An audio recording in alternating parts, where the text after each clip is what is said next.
Yo, welcome back to another round of news from the last week. We got a lot to cover. A lot happened as always in this space. We had some big drama unfolding last night in the world of DeFi with one of the co-founders and treasurers of TIMEWonderland being uncovered to be a convicted felon with a crypto scandal already in his past.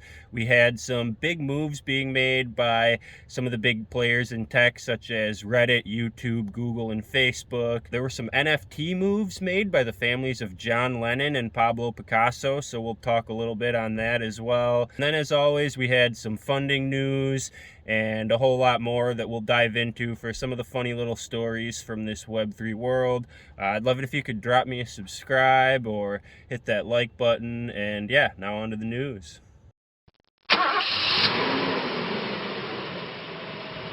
So last night there was a lot of drama going down in the DeFi world when we found out that one of the co-founders of the TIMEWonderland project and a treasurer on the project, who's the pseudonymous OXCFU, we actually uncovered that this person is Michael Patron, who is not somebody that you really want to be associated with in the crypto space. Michael Patron actually used to go by Omar Danani as his name, and then he got caught for identity fraud in the US and served prison time. He's a convicted felon. After he served his prison time, he changed his name to Michael Patron, obviously trying to distance himself from his sordid past. And then he met up with Gerald Cotton and they started a Canadian crypto exchange called Quadriga, which sort of shut down under some suspicious circumstances when Gerald suddenly died, and all $190 million in assets that the exchange had from all of its users supposedly were locked in accounts that only Gerald had access to. Yeah, there's a lot of speculation around what actually happened here. Barely Sociable actually has a great YouTube documentary, which I'll link on it below. But yeah, Michael Patron, not somebody that you really want to be doing business with if you want to be legitimate. And the Time community is going to have a vote on whether they allow him to stay on as treasurer. I can't imagine any circumstance where they would allow him to stay on. It just is a bad look for the project and really a bad look for DeFi in general. Chainalysis released a report last week that $8.6 billion was laundered in crypto in 2021, which is a 25% increase over last year, but is still down from the $10.9 billion, which is the all-time high that was laundered in 2019. For comparison's sake, in fiat and cash, we have about $2 trillion of estimated money laundering each year from cash crimes like drug trafficking. It's impossible to really nail this number down because unlike blockchains, which are traceable and transparent, with cash and fiat currencies, it's largely untraceable and not transparent and a lot easier to launder with. So yeah, just a reminder out there for all the haters who say that crypto is only for criminals. Cash seems to be king for criminals. I see people asking, when Lambo? All the time. Well, apparently now, because Lamborghini just announced their first foray into NFTs, announcing that they're going to be auctioning off a series of 5 NFTs that the NFT pairs with a physical object that has a little bit of a twist to it. So the physical object is basically just an item that has a QR code in it, and inside that QR code is some carbon fiber. The thing that's special about that carbon fiber is all 5 of these NFTs contain carbon fiber that's actually been to outer space. It's carbon fiber that was used in a research project on the International Space Station in 2020 that Lamborghini was a part of. Yeah, I mean, it's pretty cool to be able to own something that's been to space. When you scan the NFT or the QR code on the physical object, it will bring you to the digital NFT that you own, which is an image of a Lamborghini being pulled apart into a ton of different parts as it's launched into space. And if you actually play all 5 of those NFT images together, the digital images, it basically looks like an exploding Lamborghini as it blasts off into space. Pretty cool, I think, and a little bit different twist than what a lot of companies have done with their dives into the NFT space. So owning something that's been to outer space is pretty unique and pretty cool. Yeah, so I guess the answer to when Lambo is now. Ozzy Osbourne's CryptoBatz NFT project gave everybody a lesson in what not to do as project creators. They changed their Discord name after launching from CryptoBatz NFT to just CryptoBatz and didn't update any of their old links, especially links on the official project Twitter or on Ozzy's official Twitter account. So they all still pointed to the old Discord link. And the old Discord link was taken over by scammers who were basically anybody who would join that old Discord, they would try and send to a phishing website that would try and get their seed phrase or their private information so they could compromise their wallets. And numerous people fell for this because you assume when you go to Ozzy's Twitter or the CryptoBatz official Twitter and you click on a link, it'll be the official link. They didn't go back and delete any of their old tweets or change any of the links to these, like the project, to the new Discord, and basically sent a lot of people to the wrong spot. Basically, like, why would you ever change your Discord once you've already launched? That's a recipe for disaster. And if you do make that move, you have to make sure that every single official reference is pointing to the official source. Like, honestly, this was just a little bit of an amateur hour move. It seems social media companies just keep hopping on the NFT bandwagon, following on the heels of Twitter releasing their NFT profile pictures last week. Reddit announced this week that they're planning to start rolling out their NFT profile picture feature. We don't really have any news on what they're planning to do going forwards with this feature or how fast they'll roll it out or anything like that. But we do kind of know that Reddit seems to be a web3 crypto, not native, but definitely interested company. So one of their co-founders, who I don't think he works there anymore, but Alexis Ohanian, is very deep in web3 investing, seems to be putting a lot of time and focus in this space. And Reddit themselves as a company has a history of exploring this space, and they've announced that they've been looking for ways that they could incorporate crypto and web3 into their platform. And I think they're a natural platform with how community-based it is and the community-based nature of NFTs. So yeah, I think it'll be exciting to see what Reddit can do in the future. They've already come out with some ERC20 tokens for the R cryptocurrency subreddit and the R Fortnite subreddit. So they have done some moves in the past here, and I think we'll only see them start to move more and more in this direction in the future. And not to be left behind, YouTube also announced this week that they're planning to get into the NFT game.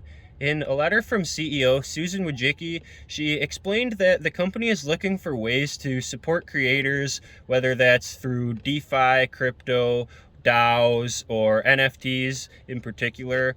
She specifically points out NFTs, doesn't really give a whole lot of detail on what they're planning to do with NFTs, but it'll be interesting to see what YouTube can do for creators with NFTs. Is it going to be something where they can just sell their videos or parts of their videos as an NFT, or is it going to be something where they can help creators sort of build out their entire community using NFTs for different levels of access and stuff on YouTube? I think the second way would be the better way to go about it, but we'll see what they do. Ironically, on the same day that YouTube announced that they're planning to move a little more towards Web3 and looking at NFTs for their platform, they also lost two of their top executives who left to go join Web3 or NFT-based companies. YouTube's head of gaming, Ryan Wyatt, left the company to become the CEO of Polygon Studios, where he's going to help them build out gaming, news, sports, and entertainment on the Polygon network. If you don't know what the Polygon network is, the Polygon network is a scaling solution for Ethereum. It's one of the most widely used scaling solutions right now for Ethereum, and they've become really popular in the crypto blockchain gaming space. And on the same day, YouTube's Senior Director of Creator Partnerships, Jamie Byrne, left the company to join Bright Moments, an NFT platform. This just shows how much of the tech talent is moving to the crypto and Web3 space, and it's going to become a lot harder for these big tech companies to hold on to the top tier talent as a lot of them look to the new and exciting world of Web3. To help combat this talent exodus, Google announced this week that it's planning to beef up its hiring on its Google Cloud Platform team to help support blockchain technology and cryptocurrencies. So they might start accepting crypto soon for paying for your Google Cloud Platform services, and they're also planning to allow the Google Cloud compute power to be used to support and run blockchain infrastructure. Google Cloud actually already has some partnerships with some big names in the Web3 NFT space, including Dapper Labs, who's like an NFT sports juggernaut. Dapper Labs owns NBA Top Shot, and they also have rights with the NFL and the UFC for NFTs.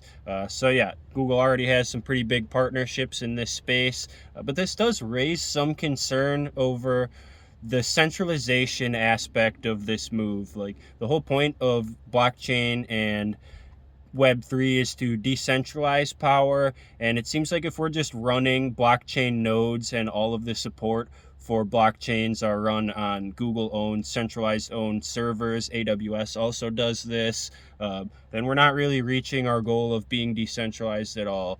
So this is definitely something that we'll want to keep our eye on as it unfolds. The Facebook-sponsored Diem Association announced this week that they're exploring a sale of all of their assets, which basically spells the end of the crypto project that Facebook once touted as the future global currency, formerly known as Libra. What Facebook planned to do was back this currency with a basket of goods from around the world. That didn't really gain the support of regulators. Neither did pegging it directly to the US dollar. And really, the project was never able to get off the ground because it was never able to gain support of regulators. And I kind of understand why, because if Facebook controls the currency and the information, that's a really dangerous combination to have. In funding and fundraising news, we saw CoinTracker raise $100 million, which values them at $1.3 billion, just in time for the tax season. What CoinTracker is a crypto tax software that aims to allow users to easily be able to calculate their taxes, which is something a lot of people are going to be needing this year, because you should all remember you're going to have to pay your taxes. And I know it, last year was a wild year for a lot of us, a lot of people making a ton of transactions, probably not tracking it all that well.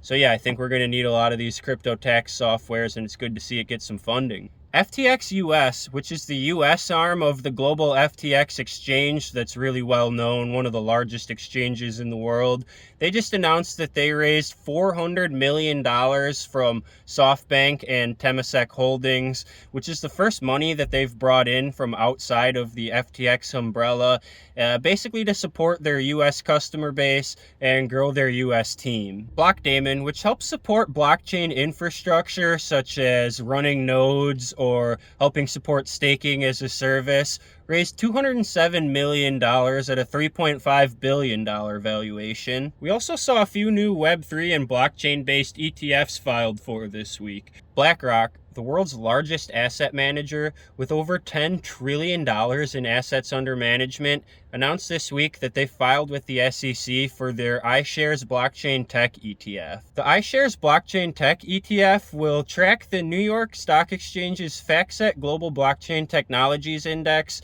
which follows and tracks a number of companies that support blockchain services and infrastructure and crypto companies around the world. Valkyrie also applied to list an ETF on the NASDAQ that would give investors exposure to Bitcoin mining. A new DAO called OrangeDAO formed last fall and has already reached 1,000 members, but every single member of the DAO has to be an alum of the Y Combinator Accelerator, which is one of the most widely known and successful startup and tech accelerators in the world. The DAO aims to scout and support crypto founders through helping them apply and get into Y Combinator, providing funding both before and after a Y Combinator batch, helping with recruiting and hiring, and just providing overall general mentorship, which is something that is much needed for any startup entrepreneur. And the alums of Y Combinator are some of the best people that you could probably get this advice from. John Lennon's son Julian announced this week that he's planning to sell some Beatles memorabilia and memorabilia of his father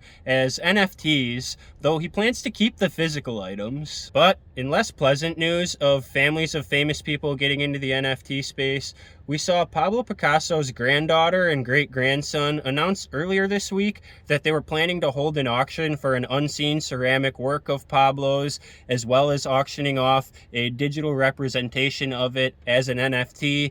Later in the week, we found out that this wasn't true. An organization came out that represents a number of members of the Picasso family, saying that this NFT is not related to the Picasso works and the ceramic work is not a Picasso art piece. And really, we came to find out that all of the work and the ceramic art is art done by Florian Picasso, who's the great-grandson of Pablo Picasso, who's putting out this NFT project, and it has nothing to do with Pablo Picasso at all. In a move that shows the broadening use cases of NFTs, web3 real estate company Propy finally launched in the US after testing a little bit overseas. What Propy does is basically assign physical real estate a spot on the blockchain as an NFT, and while it doesn't really help with a lot of the legal work right now that has to go into buying and selling a house, it starts to lay the foundation for the easier transfer of physical assets. And Bud Light announced this week that in conjunction with the launch of their first no-carb beer that's launching soon,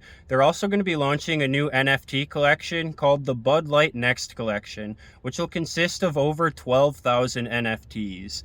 It's not the first time that Bud Light's parent company, Anheuser-Busch, has gotten into NFTs or Web3. If you'll remember, Anheuser-Busch was one of the first companies to use an ENS domain when their Budweiser brand started using beer.eth on Twitter. And Budweiser also had a launch of just under 2,000 NFTs last fall that sold out pretty quickly. So we'll see what the Bud Light NFT does and if it has just as much success as the Budweiser one. All right, well, that's all I've got for you for news from the Web3 crypto and blockchain world. It was another exciting week as always. I expect next week to be just as exciting, if not more exciting. So make sure you tune in next Friday for another week of news. If you want to go a little deeper and learn more about these concepts and topics, make sure you check out my Wednesday videos. And yeah, as always, I'd love it if you could drop a like and a subscribe on this one.